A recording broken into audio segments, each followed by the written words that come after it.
on News Channel 10.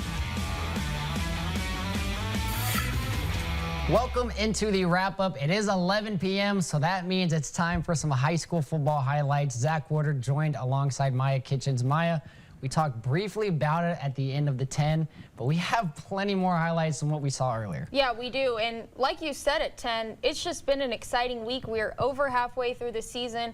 A lot of teams are getting district play started, and I think we should just go ahead and get into our game of the week.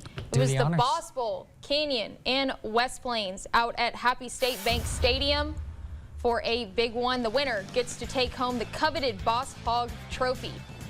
Taking you to the first quarter, Canyon having to punt on 4th down. Boston Ladd is back to receive. He's on the move immediately. He's got the speed. He will ultimately be brought down by his face mask, so go ahead and add 15 yards to the end of that one. He did get up and walk off on his own, though. Same drive, running back Slade Russell in motion, and it's Reed Macon that gets it over to him. Great blocking by the Wolves offense, and Russell is just going to strut on in and tell you he runs this. Canyon trying to cook something up. Brock Hacker steps back and lets it fly. Pass drops right into Baylor Schilling's hands for a huge first down and then some. They'd settle for a field goal on this drive. Second quarter, West Plains knocking on the door again. Macon gets a short pass off to Caden Hooker, has room to run and makes Canyon pay. Touchdown Wolves once again. And it is West Plains that will keep the trophy. 39-10 is your final score. No victory jacket tonight, but we'll see Lance Leonard back for the game of the week next Friday. Let's jump up to some 5A action now at Dick Bivens Stadium. The Abilene Wiley Bulldogs took a trip to see the Palo Duro Dons. Early in the first quarter, quarterback Jaden Karlesnit hits Cooper Jones on the screen pass, and he is immediately met by KJ Barnes. He gets the tackle for loss. Bulldogs facing a 4th and short, trying the tush push. That Eagles move will not fly with the Dons. Bentley Smith makes first contact. Danquel Ashley also there, and that brick wall first forces a turnover on downs. Palo Duro on offense now. Deuce Reese on the rollout. Keeps his eyes downfield, and he finds Arturo Velasquez wide open on the sideline. Tony toe taps both feet in bounds, and the Dons move the sticks. On the doorstep now, Reese hands it off to Raymond Johnson, and he bulldozes his way right to the line. Falls into the end zone, and the Dons strike fast and strike first. This one was a nail-biter, and it came down to the final drive, but it was the Dons who escaped with the win at home. 42-35 the final. We had 2 games yesterday. We've got one for you right here out at Dick Bivens. Inter-city rivalry. The Amarillo High Sandies taking on the Caprock Longhorns. In the first quarter, Jet Lopez hits Jude Donovan in the flat, and he cruises into the end zone to put the first 6 on the board and give Amarillo High the lead. The Rock has a powerhouse running back of their own. You might have heard of him. Xavier Vargas lowers his shoulder and runs through the Sandies defender.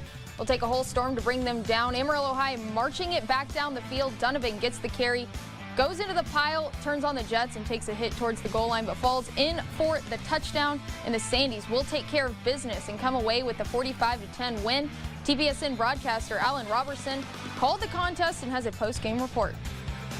Good evening. Alan Robertson here from Dick Bivens Stadium, where we saw the Amarillo High Sandies put up arguably their most complete game of football so far this season. Final score 45-10 over the Caprock Longhorns. When it came to the scoring, it was very much the usual suspects on full display. Jet Lopez finishing up with 10 for 16 passing, 114 yards and 2 touchdowns, one of which was Jude Donovan's first receiving touchdown of the season. As well as for Donovan, the workhorse that he is, of course, over 10 carries, 140 yards of total offense, and 3 total touchdowns. Again, the offense was firing on all cylinders, so much so you even saw a Tate Blackwell passing touchdown. That's right, passing touchdown from the wide receiver later on in the game as well. Offense was firing. Defense was containing that Longhorn offense, which I still believe will play spoiler as we move further into the season, despite what their record may show you. They have quite a bit of fight left in them over these next couple of weeks. But when it came to tonight, maybe not the perfect performance, but it was certainly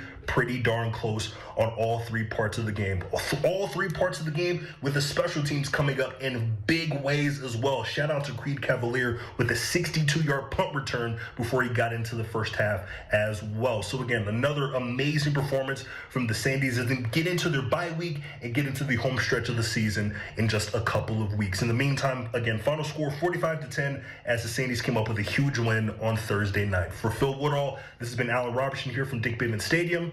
Back to you guys in the studio. Thank you, Alan. Well, those were our 5A scores and our game of the week. We have plenty more wrap-up to go. You already know. We have to get to 4, 3, 2, 1 and taps, so stick around. We'll do that after a break.